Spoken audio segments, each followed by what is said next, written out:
안녕하세요. 노동관계법규 447페이지 제8장 근로자 직업능력개발법 보도록 하겠습니다. 자, 근로자 직업능력개발법 말 그대로 이제 고용정책기본법에도 나왔었고요. 이제 그런 부분들을 조금 더 세분화해서 법을 만든 게 이제 근로자의 직업능력 개발을 시킴으로 해서 취업도 좀 잘 되게 해주고, 또 이미 일하고 있는 사람이라면 그 회사에서 인정받고 오랫동안 일하게 해준다든가, 혹은 그를 통해서 급여나 어떤 수당들을 좀 받을 수 있으면 경제적으로 또 도움도 되고, 이러한 것들을 국가에서 지원하기 위해서 만들어진 법률이다, 이렇게 이해하시면 될 것 같습니다. 그래서 목적은 근로자의 생애에 걸친 직업능력 개발을 촉진 지원한다. 여기서의 생애는 평생이라는 뜻으로 보시면 될 것 같고요. 그 다음에 근로자에게 산업 현장에서 필요로 하는 기술, 기능 인력을 양성한다. 예. 현장에서 필요로 하는 것들을 주로 이제 하겠다라는 거죠. 현장에서 필요 없는 교육하면 안 되겠죠.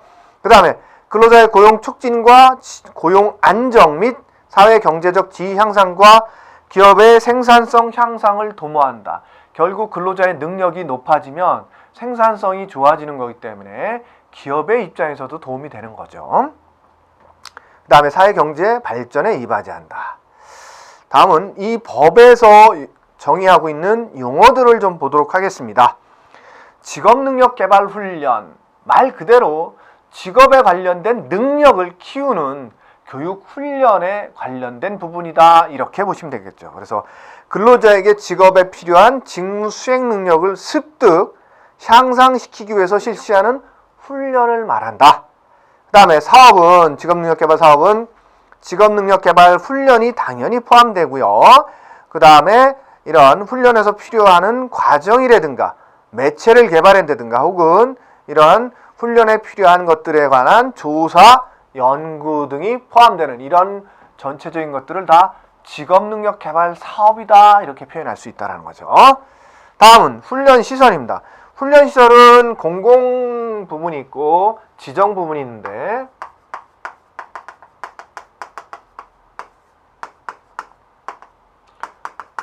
공공은 말 그대로 공공기관에서 실시하는 것들을 말합니다. 그래서 예를 들어서 주로 이제 공단이겠죠. 국가나 지자체에서 운영하거나, 혹은 공단, 그래서 근로복지공단, 장애인공단, 혹은 이런 그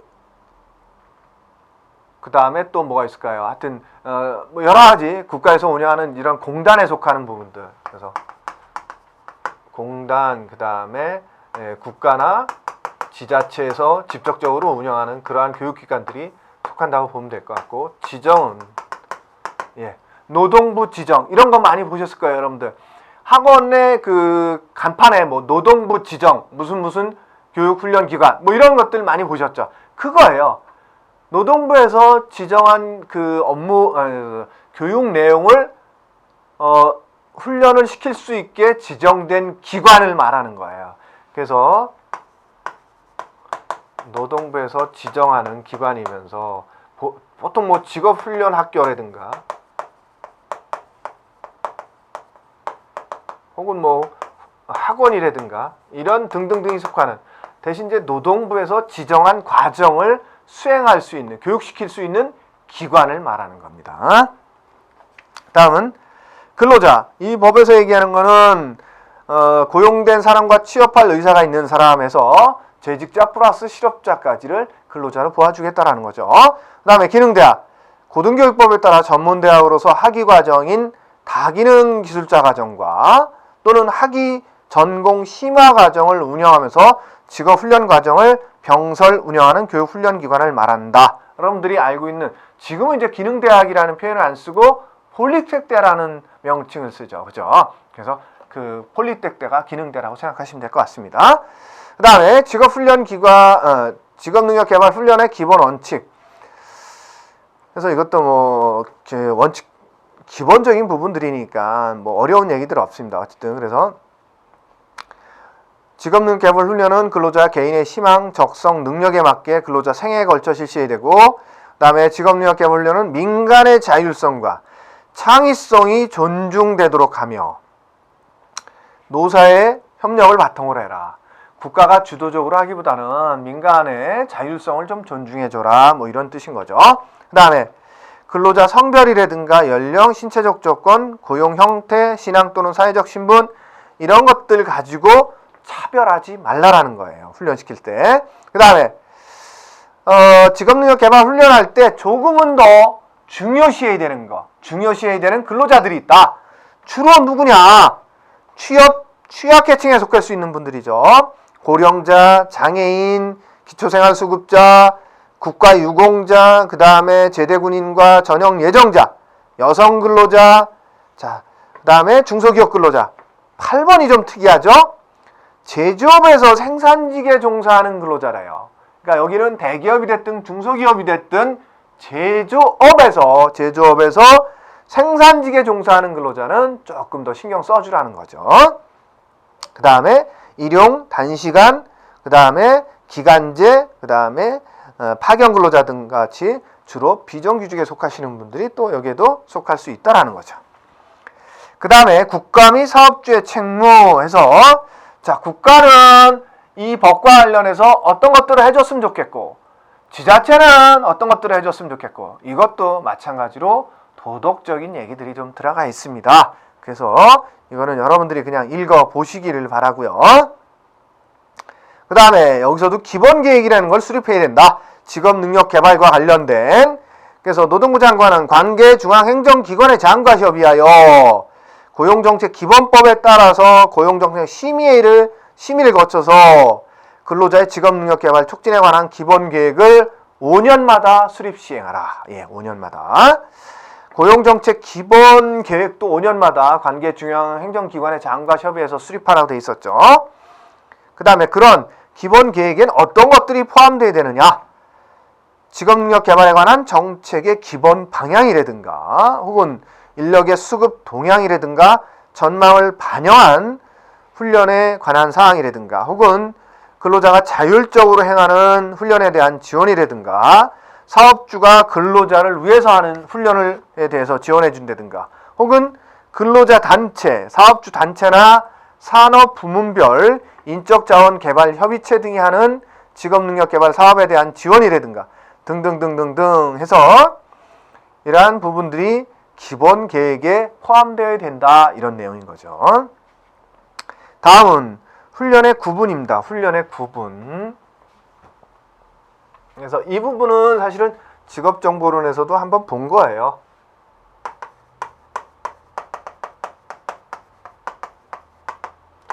첫 번째는 훈련 목적에 따른 분류.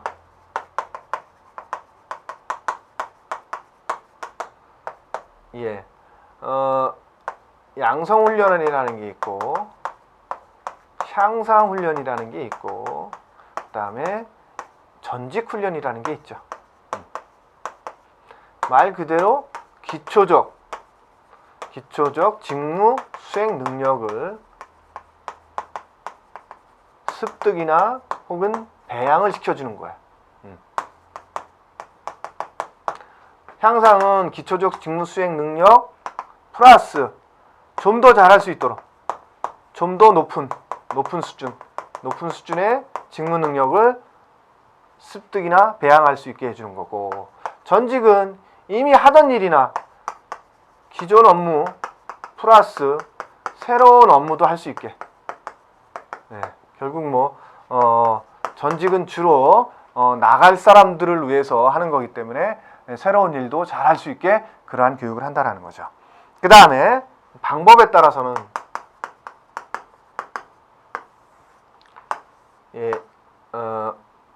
집체훈련이 있고요. 그 다음에 현장훈련이 있고요. 그 다음에 원격훈련이라는 게 있고 그 다음에 혼합훈련이라는 게 있다. 집체훈련은 교육장, 그러니까 회사든 교육시설에 있는 교육장이든 교육장에 가서 하는 것이 집체훈련이다. 그 다음에 현장훈련은 말 그대로 교육장이 아니라 현장에 가서 실제로 실습이나 이런 것들을 해볼 수 있게 하는 것들이 현장훈련이다. 그 다음에 원격훈련은 말 그대로 먼 곳에 있는 사람들을 위해서 직접 와서 교육받을 수 없잖아요. 그러다 보니까 뭐 통신교육이라든가 혹은 도서를 이용한 교육이라든가 이런 것들을 하는 것이 원격 훈련이고요. 그 다음에 혼합은 1번과 2번과 3번을 두 가지 이상 섞어서 하는 거예요. 이것을 혼합훈련이라고 표현할 수 있다는 거죠. 다음은 직업능력개발훈련의 기본적인 연령은 15세 이상인 사람에게만 실시하라는 거죠. 15세 미만자에게는 어쨌든 공부를 해야지 직업능력개발훈련에서는 안 되는 부분 이렇게 기본적으로 생각하기 때문에 15세 이상에 대해서만 하는데 훈련에 따라서는 학력이나 경력 또는 자격을 또 정할 수도 있다는 거죠. 그 다음에 훈련 계약과 권리 의무에서 451페이지 중간에 나오는 거 보면 이건 뭐냐면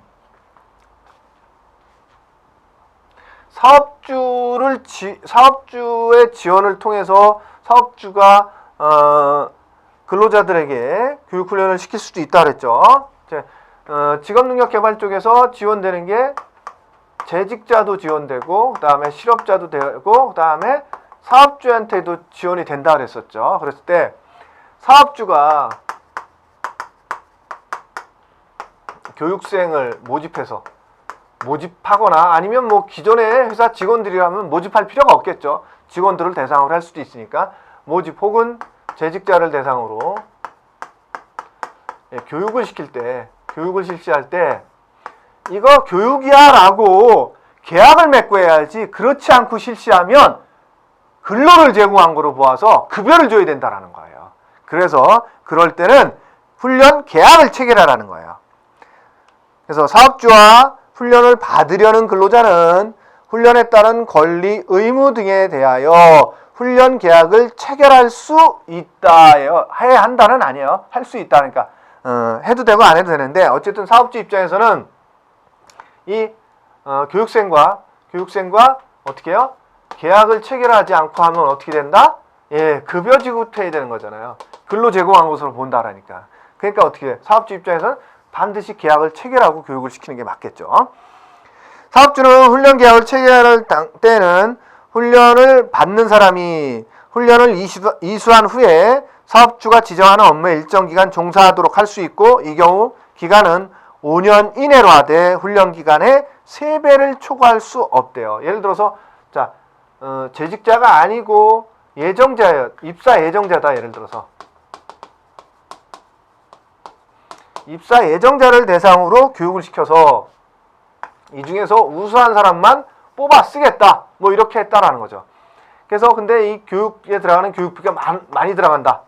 그래서 이왕이면 이 사람들이 교육을 다 마치고 입사하면 한동안은 우리 일을 해줘야 고맙겠다라는 거죠. 그래서 그럴 경우를 대비해서 국가 입장에서는 계약 체결할 때 자, 우리는 여기서 교육 끝나고 채용이 되는 사람에 대해서는 어느 정도까지 의무적으로 교육시킬 수 있게 그런 계약도 체결할 수 있다라는 거예요. 그게 최대 5년이고 훈련 기간의 3배를 넘지 못하게 돼 있다라는 거죠. 그 다음에 훈련 계약을 체결하지 아니한 사업주는 훈련에 따른 근로 시간에 실시하되 근기법에 따라 해당 근로자와 합의한 경우에는 근로 시간 외에 훈련을 실시할 수도 있다라는 거죠. 또한 기준의 훈련에 대해서는 생산시설을 이용하거나 근무 장소에서 하는 훈련의 경우를 제외하고는 연장 근로와 야간 근로에 해당하는 임금을 지급하지 아니할 수도 있대요. 이게 이건 교육이지 근로가 아니기 때문에 그 기준 시간 외에 실시하더라도 교육이기 때문에 시간의 근무 수당을 안 줘도 된다라는 거죠. 그 다음에 훈련 수당. 훈련을 실시하는 자는 훈련을 받는 훈련생에게 훈련 수당을 지급할 수 있대요. 해야 한다가 아니라 할 수 있다라는 거죠. 그 다음에 재해위로금. 이것도 사례를 들어가면서 말씀드릴게요.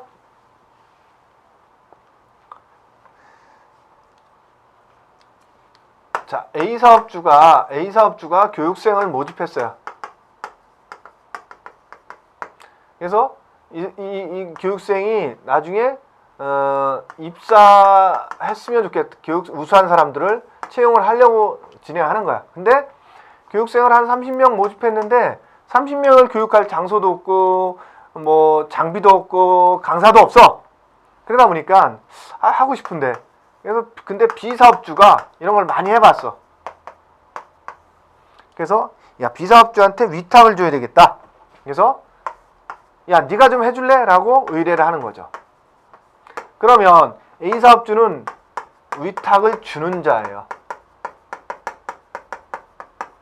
예, 위탁자예요, 위탁자. 말 그대로. 그럼 B사업주는 위탁을 받는 자죠. 예, 수탁자예요, 수탁자. 이랬을 때 교육을 받다가 이제 교육생이 여기 와서 받겠죠, 교육을 받다가 사고가 났어. 사고가 발생했어. 이럴 때 위로금을 줘야 되는데 이 그 치료비나 이런 것들 누가 줄 거냐, 이게 누가? 그래서 여기 교육생이 이미 재직자라면 뭐예요? 어디서 하면 돼? 산재에서 처리하면 돼. 근데 이 사람들이 아직 재직자가 아니야. 그래서 산재에서 처리할 수 없다면, 이 경우가 산재에서 처리하면 다 안 해도 돼. 근데 산재가 안 되는 사람들이기 때문에 지금 하는 얘기예요. 그러면 사고 발생했을 때 자, 어떻게 할 거냐? 그래서 비사업주가 이 교육을 시킬 때 제대로 된 뭐 시설이라든가 장비라든가 이런 것들을, 안전에 관련된 것들을 잘 해놓고 해서 다쳤다. 그러면 문제가 안 되는데 비사업주가 이런 것들을 안 갖추고 했다. 그래서 이것들을 갖추고 할 때와 안 갖추고 할 때 두 가지 경우를 볼게요. 그래서 비사업주에 갖췄다라는 건 귀책 사유가 아닌 거죠. 사유가 없는 거죠. 이럴 땐 누가 해야? A사업주가 교육생에게 위로금 줘야 돼요.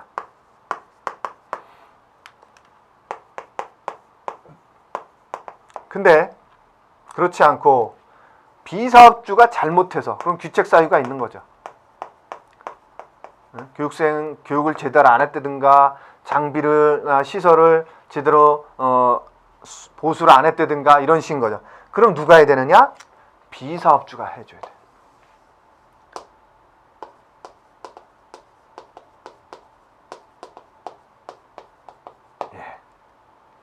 이 내용이 지금 451페이지 하단에 있는 내용들입니다. 그래서 좀 읽어보면, 훈련을 실시하는 자는 해당 훈련시설에서 훈련을 받는 근로자, 가로치고 이제 산재 적용자는 제외된다고 그랬었죠. 그래서 산재에 적용되는 사람은 이 교육생이 그건 위로금 줄 필요가 없어요. 산재에서 다 처리해 주니까. 산재가 안 되는 사람들에 대해서만 재해 위로금 주라는 거예요. 그래서 훈련 중에 그 훈련으로 인하여 재해를 입은 경우에는 재해 위로금을 지급해야 한다. 이 경우 위탁에 의한 훈련을 받는 근로자에 대해서는 근로자가 재해 위로금을 위탁자가 재해 위로금을 부담하되 위탁받은 자의 훈련시설 결함이나 그 밖에 위탁받은 자에게 책임 있는 사유로 인해서 재해가 발생한 경우에는 위탁받은 자가 재해 위로금을 주라는 거죠. 이해되시죠? 그 다음에 그 절차와 관련된 건 대통령령으로 정하고, 그 다음에 재해위로금 지급에 관해서는 금기법에 따른 재해보상을 준용한다. 이 경우 재해위로금의 산정 기준이 되는 평균임금은 산업재해보상법에 따라 노동부 장관이 매년 정하여 고시하는 최고보상 기준과 최저보상 기준을 각각 그 상한과 하한으로 한다. 그 다음에 근로자의 자율적인 직업능력개발 지원. 예.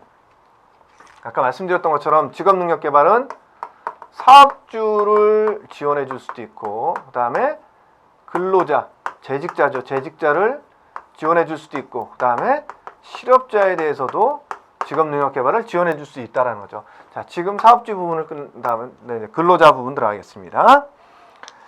자, 그래서 근로자 부분 중에서 이제 실업자 등에 대한 직업능력개발 훈련. 그래서 실업자 등이라 그랬으니까 실업자도 되고 그렇지 않은 사람도 된다라는 거죠. 그래서 국가나 지자체는 다음 어느 하나에 해당하는 사람, 그런 사람들을 다 실업자 등이라고 표현한다라는 거죠. 그래서 고용 촉진이나 고용 안정을 위해서 훈련을 실시할 경우 그런 사람들에 대해서 비용을 지원할 수 있다라는 거죠. 그래서 실업자, 그 다음에 국민생활 기초수급권자, 그 다음에 여성 가정이나 청소년 혹은 중에서 요건에 해당하는 사람. 그래서 국민생활 기초수급권자로서는 생계급여를 받는 사람 중에 취업 대상자라든가, 그 다음에 기능습득 지원 대상자라든가 이런 사람들, 그 다음에 여성 가장으로서는 이혼, 사별 등의 사유로 배우자가 없는 경우라든가, 미혼 여성으로서 부모가 없거나 부모가 모두 부양 능력이 없다든가 등등등등등 해서, 자, 실업자 등은 여러분들이 다 보세요. 그냥 이거 다 볼 필요는 없습니다. 어쨌든 실업자와 주로 취약계층이다 이렇게 이해하시면 될 것 같아요. 거기에 그런 부분들이 나오니까 한번 읽어보시고요. 그 다음에 454페이지 상단을 보겠습니다. 실업자 등을 위한 직업능력개발 훈련 대상자를 선발할 때 우선시되어야 하는 순위가 있다는 거죠. 첫 번째는 장애인이다. 장애인을 가장 먼저 선발해서 교육을 좀 시켜줘라. 이런 뜻인 거고, 두 번째, 6개월 이상 실업 상태에 있는 사람. 그 다음에 세 번째, 고령자나 준고령자. 네 번째는 우선 지원 대상 기업에서 이직한 사람. 이런 순으로 선발해줘라. 이런 뜻인 거예요. 자, 그 다음에 국가기관 전략산업직종에 대한 직업능력개발 훈련의 실시에서 이건 뭐냐면 실업자 등에 대해서 실시하는 것 중에서 지금 얘기했던 실업자 등에 대한 것도 있지만 국가 전략 산업직종, 그러니까 일반적으로 실업자 등에 대해서 교육할 수도 있지만, 자, 국가의 입장에서 보니까 전략 산업직종에 사람이 필요할 것 같다. 그런 사람들을 국가 차원에서 좀 양성을 해줬으면 좋겠다. 산업계에서 그런 요청이 들어올 수도 있고 국가가 자체적으로 판단할 수도 있겠죠. 그러면 실업자 중에서 이런 교육을 시켜서 산업 현장에 산업에서 필요한 것들을 수급해 주고 싶은 거죠. 그럴 때 이러한 교육과정을 만들어서 진행하면 이 교육과정에 참여하는 실업자 등은 교육 수당 같은 것들도 받을 수 있어요. 교육은 물론 무료로 해주면서 교육에 참여하는 수당까지 줘요. 그러니까 월급은 아니겠죠. 어느 정도의 돈을 받으면서까지 교육을 받을 수도 있다는 거죠. 예, 그런 것에 속하는 것이 국가기관 전략산업직종에 대한 훈련이에요. 그래서 국가지자체는 다음 직종, 이게 이제 국가기관 전략산업직종이죠. 그래서 필요한 원활한 인력 수급을 위해서 필요한 훈련을 실시할 수 있다는 거죠. 국가 경제의 기관이 되는 산업 중 인력이 부족하거나 혹은 정보통신산업 또는 자동차 산업과 같이 국가 산업, 전략 산업 중 인력이 부족한 직종이라든가 기타 노동부에서 그러한 국가에서 필요로 하겠다 생각되는 그런 직종이 있다면 그러한 직종이 필요한 것에 대해서 지정하면 그 지정 훈련 직종이 되는 거죠. 이러한 것에 참여하는 사람들은 필요한 것들은 이제 대통령령으로 정한다라는 거죠. 어쨌든 그런 부분에 실제적으로 참여하는 분들은 이런 수당, 교육 참여 수당도 받고 무료로 교육받고 이런 것들이 있습니다. 그 다음에 근로자의 자율적 직업능력개발 지원. 예, 여기 이제 근로자의 자율적인 직업능력개발 훈련 지원이죠. 그래서 근로자, 실업자에 여기선 제외된다 그랬어요. 그래서 그런 근로자들이 교육훈련을 받겠다고 하면 비용을 지원하거나 융자할 수도 있다라는 거죠. 그래서 어떤 것들이냐? 노동부 장관의 인정을 받아서 하는 훈련 과정의 수강 비용이라든가 혹은 전문대 또는 이와 같은 수준의 이상의 학력이 인정되는 교육과정의 수업료라든가 그 밖의 납부금 혹은 그 인리에 준하는 교육과정에 들어가는 비용 이런 것들이죠. 그 다음에 지원 또는 융자를 하는 경우에 다음에 근로자를 우대할 수 있대요. 어떤 사람들을 좀 우대해 줘야 되느냐? 우선 지원 대상 기업에 고용된 자, 또 일용직, 기간제, 단시간 파견 같이 비정규직에 속할 수 있는 분들, 이런 분들에 대해서는 조금 더 우대할 수 있다는 거죠. 어느 부분에 있어서 근로자 자율적인 직업 능력에 있어서 우대받을 수 있는 사람들 누구다? 우선 지원 대상 기업. 그다음에 비정규직에 속하는 거죠. 이런 사람들이 우대를 받을 수 있다라는 거죠. 그다음에 계좌제 발급 및 운영. 여러분들도 계좌제라는 걸 많이 들어보셨을 거예요. 그래서 보통 계좌제라는 표현을 쓰는데 정식 명칭은 그거예요. 그러니까 직업 능력 개발 계좌제죠. 근데 이걸 계좌제 카드라는 부분을 쓴다면 내일 배움 카드죠. 네. 자, 어쨌든 그 계좌 발급과 운영, 그래서 계좌를 발급해 주는 게 이제 그거죠. 내일 배움 카드를 발급해 주는 거죠. 그래서 어떤 사람들에게 해 주느냐? 실업자 혹은 전직 창업 등을 준비하는 취업 중인 근로자로서 노동부 장관이 정하는 사람, 이런 사람들이 계좌 제도를 지급받아서 할 수 있다라는 거죠. 그래서 재직자도 있고요. 재직자도 가능하고요. 실업자도 가능합니다. 이거 두 가지 종류가 있습니다. 그 다음에 직업능력 개발 계좌제 관련된 것들은 그 455페이지 하단에 있는데, 자, 일단은 그 내일 배움 카드죠. 내일 배움 카드는 이 발급일로부터 1년간 유효하고요. 그 다음에 지금 1인당 200만 원 한도, 200만 원 한도 내에서 지원이 되고 있죠. 예. 그 나머지 부분은 여러분들이 좀 읽어보시길 바랍니다. 그 다음에 시간이 좀 돼서 요걸 저희가 한 강에 좀 끝나기가 좀 그랬습니다. 그래서 이 시간엔 요까지 하고 다음 시간에 이어서 강좌 들어가도록 하겠습니다. 여러분들 수고하셨습니다.